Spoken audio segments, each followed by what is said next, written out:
ተጠባቂው የእንግሊዝ ፕሪሚየር ሊግ በ33ኛ ሳምንቱ ሲመለስ አርሰናልና ማንቸስተር ሲቲን የሚያስተናግድ ይሆናል። ይህ ጨዋታ የውድድር ዓመቱ የተለየ ትርጉም የሚሰጠው ነው የሚሆነው አድማጮቻችን። ምክንያቱም ካላችሁኝ ብዙ ምክንያቶችን ማቅረብ እንችላለን። አንደኛ የእንግሊዝ ፕሪሚየር ሊግን ከ22 ዓመታት በኋላ ለማሸነፍ የሚፈልገው ማይክል አርቴታው አርሰናል ከፔፕ ጋርዲዮላ ተከታታይ 4 ጊዜ ሻምፒዮን ከሆነ በኋላ ባለፈው ዓመት ባጋጠማቸው ችግሮች ምክንያት ሶስተኛ የውድድር ዓመቱ ሆኖ ከተጠናቀቁ በኋላ በዘንድሮ የውድድር ዓመት የተለየ ነገር ለማድረግ ይፈልጋሉ። በተለይ ደግሞ ለማንቸስተር ሲቲ እና ለፔፕ ጋርዲዮላ የሶስትዮሽን ዋንጫ የካራባኦ ካፑን፣ የእንግሊዝ ፕሪሚየር ሊግና የኤፍኤ ካፕን ከዚህ በፊት አከናውኖት የሚያውቁትን በእንግሊዝ ሀገር ብቻ የሚካሄዱትን ሁሉንም ውድድሮች የማሸነፍ ፍላጎት አላቸው። አርሰናልም ሆነ ማንቸስተር ሲቲ ከእንግሊዝ ፕሪሚየር ሊግ ውጭ ሁለት ውድድሮች አሉ የሚፎካከሩባቸው። አርሰናል በአውሮፓ ቻምፒዮንስ ሊግ ወደ ግማሽ ፍጻሜው አልፏል። ፔፕ ጋርዲዮላ ማንቸስተር ሲቲ በኤፍኤ ካፑ ወደ ግማሽ ፍጻሜ ማለፋቸው የሚታወቅ ነው። ሁለቱም ቡድኖች ግን ከነዚህ ዋንጫዎች በላይ የእንግሊዝ ፕሪሚየር ሊግን ማሸነፍ ፍላጎታቸው ነው። 6 ነጥቦች ደግሞ እንግዲህ በሁለቱ ቡድኖች መካከል ያለው ልዩነት ነው። ይህ 6 ነጥብ ወደ አርሰናል እንግዲህ ይህንን ጨዋታ ማሸነፍ ችሎ ወደ 9 ነጥብ ማሸነፍ የሚችል ከሆነ ይህ ጨዋታ የ6 ነጥቦች ጨዋታ ነው። ምክንያቱም አርሰናል ማሸነፍ የሚችል ከሆነ የዋንጫ አሸናፊነቱን ከብዙ በጥቂቱ ማረጋገጥ የመቻል እድሉ ሰፊ ነው የሚሆነው። 5 ጨዋታ ይቀሩታል። 3 ጨዋታዎችን የማሸነፍ ኃላፊነት ይጠበቅበታል። ከዛ በኋላ የእንግሊዝ ፕሪሚየር ሊግ ዋንጫን የማሸነፉን ነገር የሚያረጋግጥ ይሆናል። በተቃራኒው ማንቸስተር ሲቲ ይህንን ጨዋታ ማሸነፍ የሚችሉ ከሆነ ቀሪውን ከክሪስታል ፓላስ ጋር ያላቸውን ጨዋታ ማሸነፍ የሚችሉ ከሆነ ከአርሰናል ጋር በኩል ነጥብ ላይ የሚገኙ ይሆናሉ። ቀሪዎቹ 5 ጨዋታዎች ለአርሰናልም ለማንቸስተር ሲቲም ወሳኙ ምዕራፍን የሚያሳዩበት ይሆናል። የፔፕ ጋርዲዮላው ማንቸስተር ሲቲ ግን ባለፉት 3 ጨዋታዎች ማንም ቡድን ሊያቆመው አልተቻለም። በተለይ ደግሞ ካራባኦ ካፑ ላይ ከባድ የሆነ ብልጫን የወሰዱት የኒኮ ራይሊ 2 ጎሎች አርሰናልን ከሊግ ካፕ ሻምፒዮንነት አስቀርተውታል። ሊቨርፑልን በሩብ ፍጻሜው ከኤፍኤ ካፕ ያሰናበተበት የኢትሃዱ የ4-0 ድል ሌላኛው ነው። ከዛ ውጭ ደግሞ በቼልሲን ወደ ስታንፎርድ ብሪጅ አቅንቶ 3-0 አሸንፈዋል። በአጠቃላይ እነዚህን ውድድሮች ስታያቸው ትልልቆቹን ቡድኖች አርሰናል፣ ሊቨርፑልና ቼልሲን በ9-0 ውጤት ማሸነፍ ድንቅ ብቃት ላይ የሚገኙ ያደርጋቸዋል። ብዙዎቻችን ሲቲን እንጠብቀዋለን። ነገር ግን መድፈኞቹም ይህ የውድድር ዓመት ታሪኮችን ለመስራት ከ22 ዓመት በኋላ የሚናፍቁትን የእንግሊዝ ፕሪሚየር ሊግ ለማሸነፍ ትልቁ እድላቸው ከፊታቸው እንደሚገኝ ይተማመናሉ። ሁለቱም ቡድኖች እንግዲህ ባለፉት ጨዋታዎች በዘንድሮ የውድድር ዓመት በቶፕ 6 በተለምዶ ከሚባሉ ቡድኖች ውስጥ 10 ጨዋታዎችን አድርገዋል። 9 ጊዜ እነዚህን ቶፕ 6 የሚባሉ ቡድኖች ገጥመዋል። አርሰናልም ሲቲም እኩል 4 ያሸንፈዋል። ቶፕ 6 የሚባሉትን ቡድኖች 3 ያቻወጣዋል፣ 2 የብቻ ሽንፈትን አስተናግደዋል። 15 ጎሎችን አርሰናልም ሲቲም ሲያስቆጥሩ 9 ተቆጥሮባቸዋል። ምን ያክል የሁለቱ ቡድኖች ጥንካሬ በዚህ የሚታይ ነው። አርሰናልና ማንቸስተር ሲቲ የእርስ በርስ ግንኙነታቸውን በምናይበት ጊዜ አርሰናል ሆነ ማንቸስተር ሲቲ አርሰናሎች ከ2023 ጥቅምት በፊት 12 ጊዜ በተከታታይ በማንቸስተር ሲቲ የተሸነፉ ሲሆን ማይክል አርቴታ ባለፉት ጊዜያቶች ባለፉትን 2 ዓመታቶች ታሪክን መቀየር ችሏል። ባለፉት 5 የእንግሊዝ ፕሪሚየር ሊግ ጨዋታዎች ከጥቅምት 2023 በኋላ አርሰናል 2ቱን አሸንፎ 3ቱን አቻወጥቷል። የሚጠበቁት ፍልሚያዎች ውስጥ አንዱ በታክቲኩ ረገድ ኤርሊንግ ብሮት ሃላንድ ከገብርኤል ማጋሌስ የሚያደርጉት የተከላካይና የአጥቂው መስመር ፍልሚያዎች ያለፉት ዓመታቶች የተለየ ትርጉም የሚሰጣቸው ነው የሚሆነው። ነገር ግን በዚህ ሁኔታ ላይ ገብርኤል ማጋሌስ የተሻለ ብልጫዎችን ታዩበታላችሁ። ባለፉት 7 ጨዋታዎች በአንዱ ብቻ ነው ገብርኤል ማጋሌስ ሽንፈትን ያጋጠመው። ታዲያ ከተከላካይ መስመሩ ላይ አርሰናሎች በሊግ ካፑ ጨዋታ ላይ ማቆም ያልቻሉት የኒኮ ራይሊን ሩጫዎች እንደነበር ብዙዎቻችን አይተናል። አርሰናል ማይክል አርቴታ፣ ገብርኤል ሄንዚ የአርሰናል የአሰልጣኝ ቡድን ስብስብ አባላት የማጥቃት ክፍላቸውን የተለየ ነገር እንደሚያደርጉ የተለየ ነገር ለመፍጠር ሙከራ እንደሚያደርጉ የሚጠበቅ ነው። አምና እንግዲህ አርሰናሎች ወደ ኢታድ አግኝተው 2-2 የተጠናቀቀው ጨዋታ ሊያንድሮ ትሮሳርድ በቀይ ካርድ የተሰናበተበት አርሰናሎች ከ1-0 ኤርሊንግ ብሮት ሃላንድ አስቆጥሮ ከመመራት ተነስተው 2-1 የማሸነፍ ድላቸውን ያዞሩበት ጥሩ ፐርፎርማንስ ያሳዩበት ገብርኤል ማጋሌስ አስገራሚ ጎልን ያስቆጠረበት ሪካርዶ ካላፊዮሪ በአርሰናል ቤት የመጀመሪያ ጎልን ያስቆጠረበት ወሳኝ ጨዋታ ነበር። ታዲያ መድፈኞቹ 2-2 አቻ ከወጡ በኋላ ከ6 ወራት በኋላ አርሰናል በሜዳው 5-1 ያሸነፈበት ጨዋታ የሚረሳ አይደለም። አርሰናል ኤርሊንግ ብሮት ሃላንድን ማቆም የመጀመሪያ ስራቸው ነው። ነገር ግን ሲቲ ኤርሊንግ ብሮት ሃላንድ ብቻ አይደለም ያለው፣ ሪያን ቸርኪ እንዲሁም ደግሞ ዶኩ መኖራቸው መረሳት የለበትም። ታዲያ ሁለቱ ተጫዋቾች በእንግሊዝ ፕሪሚየር ሊግ በተለይ ደግሞ ወሳኝ ለሆነው ለፔፕ ጋርዲዮላ ማንቸስተር ሲቲ ወሳኝ ተጫዋቾች ናቸው። ሪያን ቸርኪ 10 አሲስቶችን በ1384 ደቂቃዎች ማከናወን ችሏል። ዶኩ ደግሞ በአሲስቱ ረገድ የተሻለ ፐርፎርማንስ ነው። በተለይ ደግሞ ከታህሳስ ወር በኋላ ለመጀመሪያ ጊዜ ቸርኪና ዶኩ በተሰለፉበት በስታንፎርድ ብሪጅ ጨዋታ ሁለቱም አስደናቂ ብቃታቸውን ቼልሲ ላይ በሁለተኛው አጋማሽ ማሳየት ችሏል። 2 ጎልና 3 አሲስቶችን በዶኩ እንግዲህ በውድድር ዓመቱ ያስቆጠረ መሆኑ መረሳት የለበትም። አርሰናል እንግዲህ በፕሪሚየር ሊጉ ካለው ጠንካራ የመከላከል ቅርጽ ካላቸው ቡድኖች ውስጥ አንደኛው ነው። ይህንን ጥንካሬውን ታዲያ ለማስቀጠል ወሳኝ ምዕራፎች ይጠይቁታል። 24 ጎሎች ብቻ እንደተቆጠሩበት መረሳት የለበትም። መድፈኞቹ በጉልበት ረገድ፣ በአቅም ረገድ፣ በተለይ በአካል ብቃት ረገድ ራሳቸውን በተሻለ ዝግጅት ላይ ማግኘት ይጠበቅባቸዋል። በተለይ የበርንማውዝ ጨዋታ ምን ያክል አድካሚ እንደነበር ቡድኑ በአንዶኒ ራዮላው በርንማውዝ በፍጥነት በብዙ ሁኔታዎች ተፈትኖ እንደነበር የሚታወስ ነው። ታዲያ ባለፉት 5 ጨዋታዎች መድፈኞቹ አንድ ጨዋታን ብቻ እንዳሸነፉ ሲታሰብ ትንሽ ነገሮቹ አስቸጋሪ የሚሆኑ ይመስላል። ነገር ግን አርሰናሎች የራሳቸው የሚሉትን መፍትሄ መፍጠር የሚጠበቅባቸው ይሆናል። ወደ አድማጮቻችን ስለ አርሰናል ስናነሳ ብዙ ነጥቦችን ማንሳት የሚጠበቅብን ይሆናል ብዬ አስባለሁ።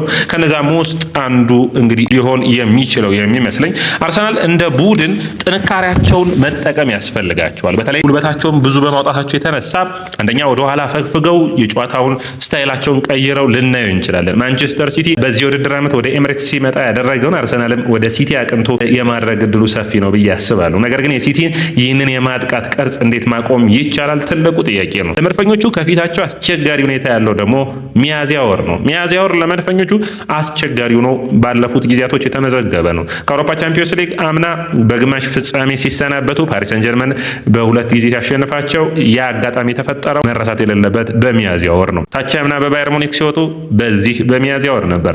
ታቻምና የአስቶን ቪላው ሽንፈት በሚያዝያ ወር ያስተናገዱት እንደነበር መረሳት የለበትም። ታዲያ የብሬንፎርድ፣ የፉላም፣ የፓላስ ያቻ ውጤቶች ሁሉ የሚረሱ አይደለም። ታዲያ ሚያዝያ ወርን ለመለወጥ ማይክል አርቴታ ብዙ ነገሮች ይጠበቁበታል።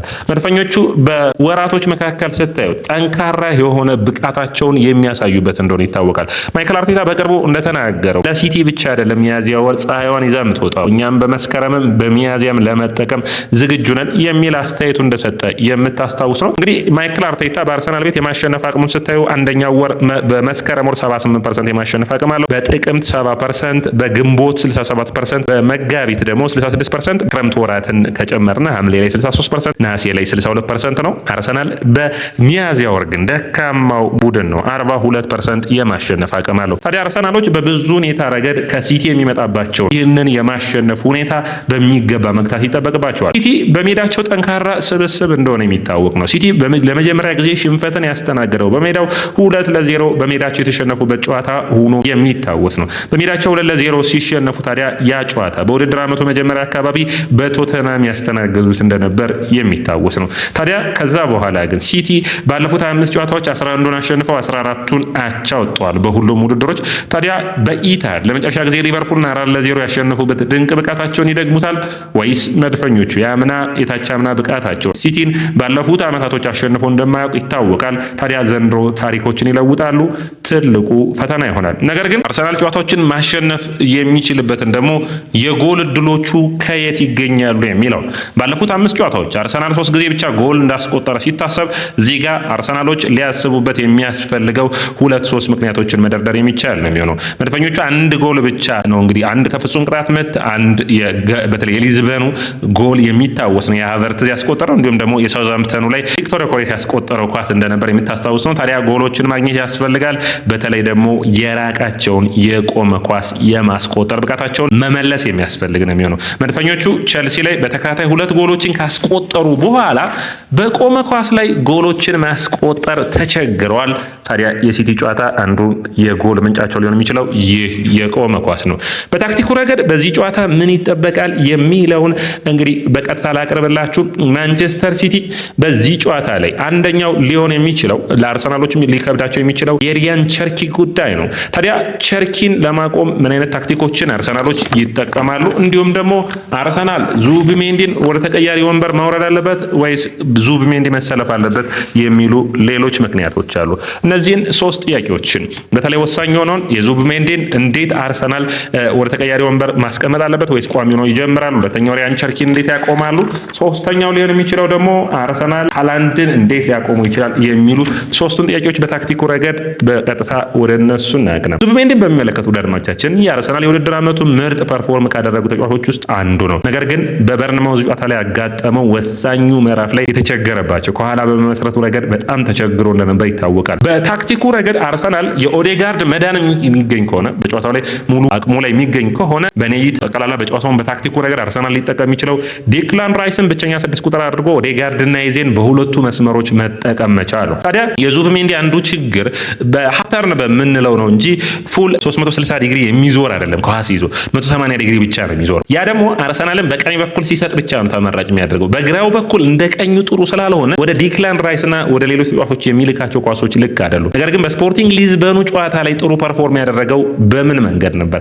አርሰናል ዙቢሜንዲን ወደፊት ገፋ አድርጎ ለማጫወት መሞከሩ ነበር። ታዲያ ዙቢሜንዲን ማጫወት ከአርሰናል በኩል ውጤታማ ሊያደርጋቸው የሚችለው አንደኛው እንግዲህ ዙቢሜንዲ ማን ማርኪንግ ላይ በጣም ጥሩ የሚባል ነው። ከዛ ውጭ ደግሞ በጥሩም ሁኔታ ከበርናንዶ ሲልቫና ከሮድሪ የሚላክበትን ጫናዎችን መቋቋም አይችልም። በተቃራኒው በጨዋታው ላይ ማርቲን ኦዴጋርድ መሰለፍ የሚችል ከሆነ ኦዴጋርድ አንደኛ የአርሰናልን የግራ እግር ተጫዋቾች በሜዳው ላይ የመብዛትና የማነስ ሁኔታ በሚገባ አርሰናል እንዲጠቀም የሚያግዘው ይሆናል። የዙቢሜንዲ ከዴክላን ራይስ ጋር ያላቸው ጥምረት ጥሩ ሆኖ ሳለ ነገር ግን አርሰናል ድሎችን እንዲፈጥሩ የተሻለው ሊሆን የሚችለው በፊት መስመሩ ላይ እንዲሁም ደግሞ በአማካይ መስመሩ ላይ በተለይ ኦዴጋርድና ኤዜ አንድ ላይ መሰለፍ የሚያስፈልጋቸው ነው የሚሆነው። በተለይ ማንቸስተር ሲቲ ሲነሳ በጣም ወሳኝ ተጫዋች ሊሆን የሚችለው ማንቸስተር ሲቲ ላይ ጎሎችን በማስቆጠር ኤዜ ነው። ኦዴጋርድ ደግሞ በቀላሉ አርሰናል ከኋላ ኳሶችን መስርቶ እንዲወጣ የሚያግዝ ይሆናል።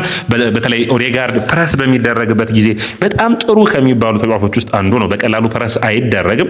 በቀጥታ ደግሞ ኳሶችን ለኤዜ መስጠት የሚችል ነው። ታዲያ ዲክላን ራይስ እንደ ሌሎቹ ጨዋታዎች ወደፊት የሚያቀናበት ኳሶችን ፓስ አድርጎ ወደፊት የአማካኝ ቦታውን ለቆ የሚጫወትበት ሳይሆን እንደ ቋሚ 6 ቁጥር የሮድሪን አይነት ሚና በአርሰናል ቤት ሊኖረው የሚችል ነው የሚሆነው። ስለዚህ አርሰናሎች በቦታው ላይ ኦዴጋርድን በማሰለፍ የበርናንዶ ሲልቫን በማንቸስተር ሲቲ በኩል የሚታየውን በኦዴጋርድ አርሰናል ሊተገብር የሚችልበት እድል ሊኖር ይችላል።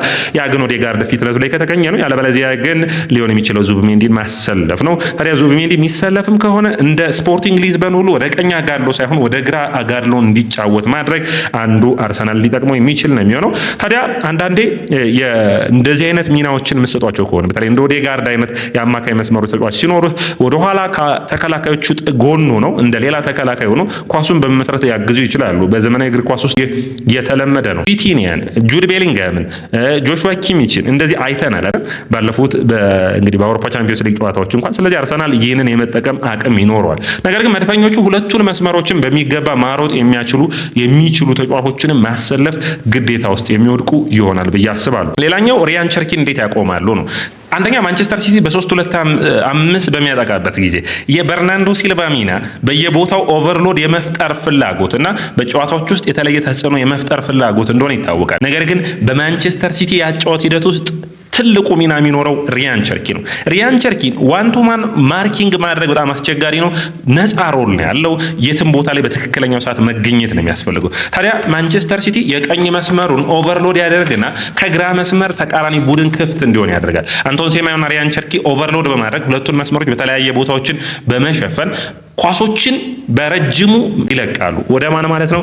ወደ ኒኮ ራይሊና ወደ ዶኩ ማለት ነው፣ በግራ መስመር ላይ ለሚገኙ። ይህ ወሳኝ የማንቸስተር ሲቲ አጫወት ስታይል እንደሆነ መረሳት የለበትም። ሲቲ በአጫወት ቅርጹ ነፃ ሚና ያለውን ታዲያ ይህንን የግራ መስመር አርሰናሎች እንዴት እናቆመዋለን ብለው ሲያስቡ የሲቲን ቸርኪን አንደኛ ማን ቱ ማን ማርኪንግ ማድረግ ነው። ያ ሊሆን የሚችለው አንደኛ በዙቢሜንዲ ሊሆን ይችላል። ሁለተኛ ግን አርሰናል የግራ መስመሩን ተጫዋች ያንን ሚና መስጠት ነው የሚቻለው። ያም አንደኛው ሪካርዶ ካላፊዮሪ ነው የሚሆነው፣ ወይም ሂንካፔን ማድረግ የሚችሉ ይሆናል። ካላፊዮሪ ግን ተመራጭ ተጫዋች ሊሆን ይችላል በዚህ አሰላለፍ ውስጥ።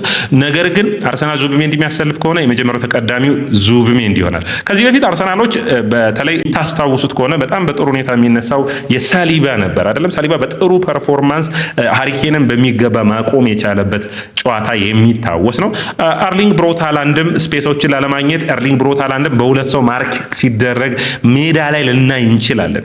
ያንንም በሚገባ ማየት ያስፈልጋል። በአጠቃላይ ግን አርሰናል እንደ ቡድን ያሉትን ክፍተቶች በማንቸስተር ሲቲ በኩል ማጤን ያስፈልጋል። አርሰናል ታዲያ እንዴት ሊያጠቃ ይችላል? አንደኛው የማዱዌኬ የማይኖር ከሆነ ተመራጭ የሚሆነው ማርቲኔሊን ወደ ቀኝ መስመር መውሰድ፣ ትሮሳርድን በግራ መስመር ማሰለፍ። ይህ አምና ማንቸስተር ሲቲን አርሰናል 5-1 ሲያሸንፍ የተጠቀመበት ነው። በአጥቂ መስመር አሁን አሁንም የሚጠበቀው ተጫዋች በእኔ እይታ ከቪክቶር ዮኬሬስ ይልቅ ካይ ሃቨርትዝ ይሆናል፣ የተሻለ ፕረስ የማድረግ አቅም ስላለው። ታዲያ ማንቸስተር ሲቲዎች አርሰናል ሎ ብሎክም ሊጫወት እንደሚችል ያስባሉ። ሲቲ የአርሰናልን ሎ ብሎክ እንዴት ሊያቆም ይችላል? የተለመደው በረጃጅም ኳሶች የማጥቃት ነው።